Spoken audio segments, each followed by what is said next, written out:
ഹറാമാക്കിയതൊക്കെ ഹലാലായി എന്ന് വിചാരിക്കണ്ട. 50% പെണ്ണിന് സംവരണമുണ്ടെന്ന് കരുതി മതം നിഷിദ്ധമാക്കിയത് ഹലാലായിട്ടില്ല, വിലക്കിയത് ഹലാലായിട്ടില്ല.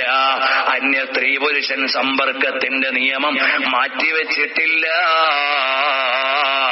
രാഷ്ട്രീയത്തിന്റെ പേരിൽ എന്തുമാകാമെന്നാരും വിചാരിക്കണ്ട.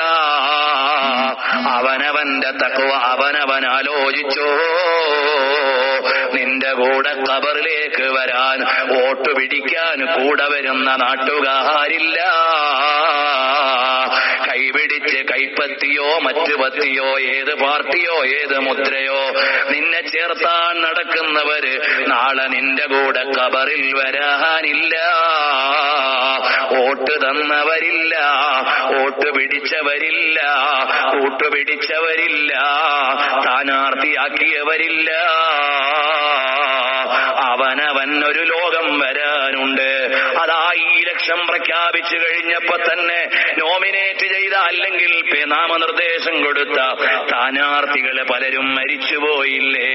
ഒരു സ്ഥാനാർത്ഥി തിരുവനന്തപുരത്ത് മരം വീണ് മരിച്ചു അത്രേ. എത്ര വലിയ സ്വപ്നത്തിലാണ് ഇറങ്ങിയത്.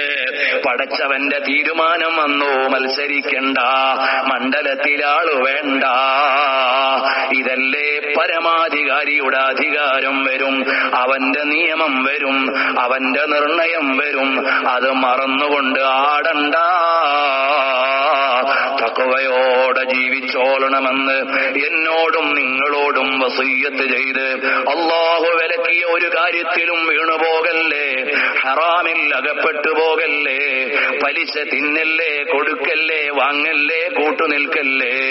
അല്ലാഹു വിലക്കിയ കാര്യങ്ങളിൽ നിന്നൊക്കെ വിട്ടുനിന്നോളണേ. അല്ലാഹ് ഈ സ്നേഹപ്രപഞ്ചത്തിന്റെ ബർക്കത്ത് കൊണ്ട് ഞങ്ങൾക്ക് സ്വന്തം